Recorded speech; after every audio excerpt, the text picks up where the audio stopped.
बात करेंगे इस्लामाबाद में होने वाले उस अंदोदनाक वाकये की मजीद अपडेट्स के हवाले से, मजीद डेवलपमेंट्स के हवाले से, जिसमें एक शख्स ने, एक दरिंदा सिर्फ शख्स ने अपनी बीवी को, अपनी नौब्याता बीवी को डंबल्स के राड मार के कत्ल कर दिया था। कत्ल कैसे किया था, इस कत्ल के पीछे कौन था, और वो शख्स जो अयाज अमीर सीनियर सहाफी का बेटा था, उसने ये हरकत क्यों की, अब लड़की के वालिदैन का क्या मौकफ है, उनके वकील का क्या मौकफ है, इस पर बात करेंगे।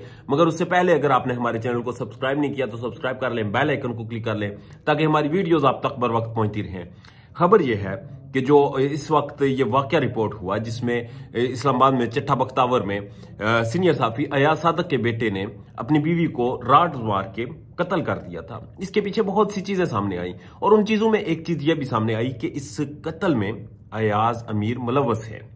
अब इस बारे में बहस चल रही थी, अयाज अमीर गिरफ्तार हुए, पुलिस के सामने इन्वेस्टिगेट हुए और फिर जाके उनकी जमानत हुई और अभी भी वो शामिल तफ्तीश हैं, अभी भी केस चल रहा है और अभी भी मामलात बढ़ रहे हैं।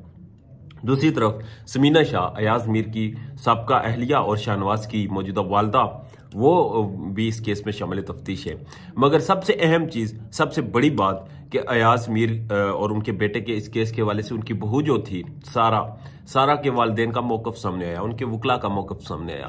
सारा के वालिदैन का जो मौकफ सामने आया वो बड़ा जानदार है। सारा के वालिदैन ने पहली दफा मीडिया पे आए, उन्होंने कहा कि वो किसी के साथ ज्यादती नहीं होने देंगे। उनकी बेटी जो थी वो उनका सबसे लाडला बच्चा थी। उन्होंने अपने जज्बात का इजहार किया, अपनी तकलीफ का इजहार किया और उन्होंने मीडिया से गुजारिश की कि आप लोग मेरे साथ रहें। जबकि दूसरी तरफ उनके वकील का मौकफ सामने आया और उनके वकील ने वाज़ेह तौर पे क्लियर कर दिया, उन्होंने कहा जी हमारी किसी से दुश्मनी नहीं, हमारे साथ जुल्म हुआ, हमारे मोकल के साथ ज्यादती हुई, उसके साथ नाइंसाफी हुई, उसका अजाला होना चाहिए, इंसाफ के तकाजे पूरे करने चाहिए और वह किसी सूरत इस चीज़ के हामी नहीं कि किसी बेगुनाह के साथ ज्यादती हो, किसी बेगुनाह को सजा दी जाए या कोई बेगुनाह भी रखा जाए। वो क्रिस्टल क्लियर है, उन्होंने वाज़ेह तौर पे कहा कि वो इंसाफ के तकाजे चाहते हैं, वो इंसाफ के तकाजे पूरा करना चाहते हैं, उन्हें किसी के साथ कोई जाती दुश्मनी नहीं। अब मामला बड़ा क्लियर है क्योंकि वो फैमिली जो है, जो सारा की फैमिली है, वो बड़ी पढ़ी लिखी फैमिली है, वो बड़े पढ़े लिखे लोग हैं और वो इस तरह के लोग नहीं कि जिस तरह से समझा जा रहा है, जिस तरह से देखा जा रहा है, जिस तरह से बताया जा रहा है। वो लोग ऐसे लोग हैं कि वो किसी के साथ दुश्मनी पालने वाले नहीं। वो एक पढ़ी लिखी फैमिली है। उनकी बेटी दुबई में दुबई गवर्नमेंट के लिए काम करती थी, वहाँ पे जॉब करती थी। जबकि शाहनवाज साहब जो थे, अमीर अयाज साहब के बेटे, उनकी तारीख आपके सामने आए।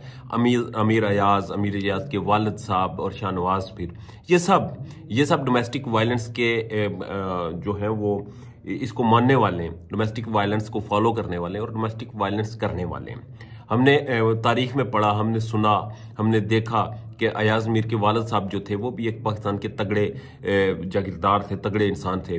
उन्होंने भी इस्लामाबाद में जब उनका बंगला होता था वहाँ पे वो भी अपनी अहलिया को तशद्दुद करते थे। उनके ऊपर भी इल्ज़ाम है कि उन्होंने एक खातून के साथ उसकी असमत दरी की थी, जिसके बाद उस खातून ने उनका कत्ल कर दिया था। अयाज अमीर साहब के हवाले से ये इतलात थे कि इस्लामाबाद में मौजूद बंगले में वो अपनी बीवी पे तशद्दुद करते थे। उनकी मुतअद्दिद बीवियां थी, वो चीखती थी, चिल्लाती थी, आस पड़ोस के लोग पुलिस को बुलाते थे मगर पुलिस उस वक्त बेबस थी, बोल नहीं सकती थी, हरकत नहीं कर सकती थी।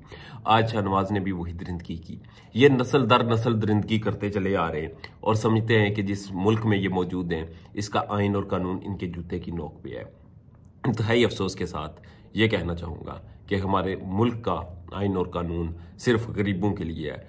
अयाज अमीर जैसे लोगों के लिए, उनके बच्चों के लिए ये सिर्फ इतनी जो इसमें छूट है कि वो इन्हें पागल डिक्लेयर करके, ज़हनी मरीज डिक्लेयर करके छूट जाते हैं। अब यही प्रोसेस जारी है, देखना यह है कि ये प्रोसेस कहाँ तक जाता है। क्या ये शख्स जो अयाज अमीर का बेटा है शाहनवाज, ये पागल डिक्लेयर होके, ये नशाई डिक्लेयर होके बच सकेगा या फिर इंसाफ के तकाजे पूरे करते हुए इसे भी फांसी के फंदे पे लटकाया जाएगा। अपना ढेर ज़्यादा ख्याल रखिएगा। डेवलपिंग स्टोरी के हवाले से हमें फॉलो करते रहें ताकि आप तक हमारी इंफॉर्मेशन, हमारी अपडेट्स आप तक बर वक्त पहुँचती रहें। अल्लाह ने के बाद।